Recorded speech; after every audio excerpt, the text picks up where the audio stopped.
That's gonna be it for sure. Welcome back, guys. On today's video, just got some very basic techniques. Let's get right into it.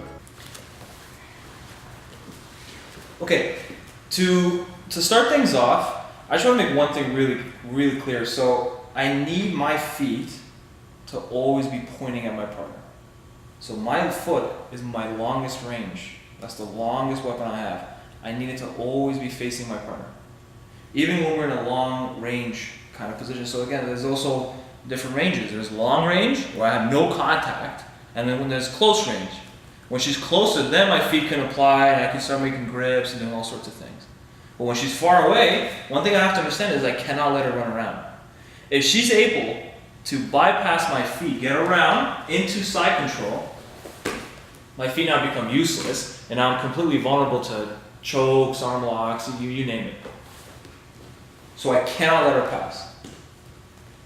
Now how do I prevent it though? If I'm on my back, how do I actually become mobile? So watch as she moves to the outside. First thing I'm going to do is have my outside foot stick forward.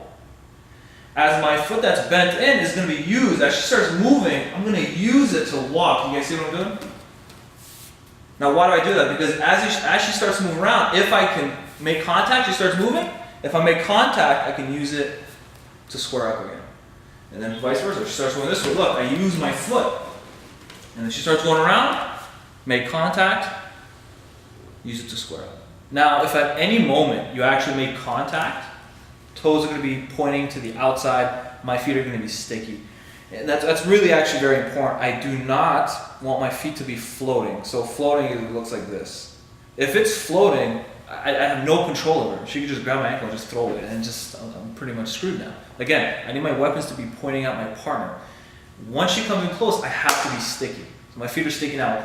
There's a few things that she's going to do. So the first one is just trying to run around my legs. Now, if you notice, once she starts to move, my outside foot puts pressure, and she just turns me with her. I actually don't have to do anything at all. So she'll just move me.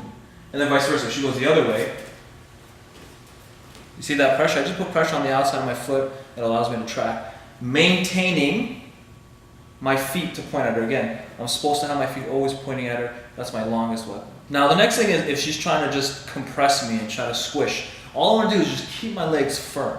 Now the best analogy is you want to be like bamboo. So bamboo is a flexible but really strong wood. So I don't want to be super stiff,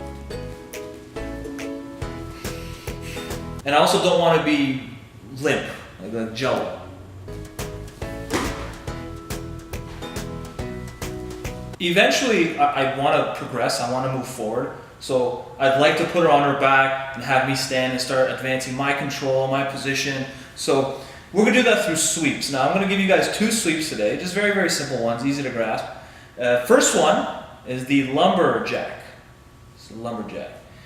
If her feet are close enough, right? Close enough for both my hands to make a grip. 1 and 2. I'm making the exact same grip on this side. Right? So the same exact grip.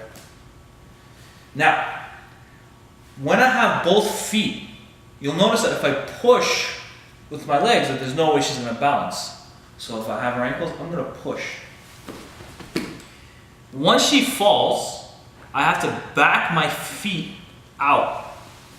Back my feet out, then I stand.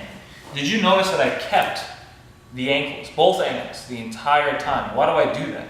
Because now if she tries to stand up, there's just no way, she can't. Versus, I drop her, I let go of her ankles. Now as I come up, maybe she can come up. And now I just got to start all over again. It's the most frustrating thing in the world. So her feet are in range. I grab both ankles, push, back my feet out first, then stand. Now the second sweep is called the tripod 1. In this case, I only have one leg available to grab. The second one is just too far away. So I grab one ankle, I can't grab the second. So in this case, what I want to make sure I do is keep this foot on the hip. So the side that I'm grabbing, that leg, is going to stay on the hip. It's not going to move. But my other leg will be slightly more mobile. I'm going to remove it from the hip. I want to create a nice strong hook Nice curve with my toes and ankles around the back of her knee. Now, if you notice, I control her leg, preventing her from stepping back. Same thing with this grip. So if I push her with my leg, she's gonna fall for sure. Now again, I need both ankles. So for this sweep, I don't actually have control of it until she falls. Then I reach forward, grabbing on. Backing the feet up first, and then standing up, just like the first sweep. Again, I only have one leg available, so I only grab that one leg, create a hook with the other. Now I push, dropping her, grabbing onto that ankle, making sure she can't stand up, back my feet, and finish. So, the takeaways from this video are, number one, have your feet pointing at your partner at all times. Never let them pass or go around into side control. Otherwise, you're just now more vulnerable to submissions. Number two, legs are gonna be sticky, but at the same time firm. But again, you don't wanna be so stiff or super, limp and stuff. And then number three, try your best to move forward, advance in this role. Don't always be defensive. The more defensive you are over time, you're just gonna fatigue, morale will start to die off, and that's pretty much it, you're screwed. So always move forward, try to be offensive. If you enjoyed the video, leave a like, subscribe to my channel. I'll post every Wednesday. I'll see you guys next week.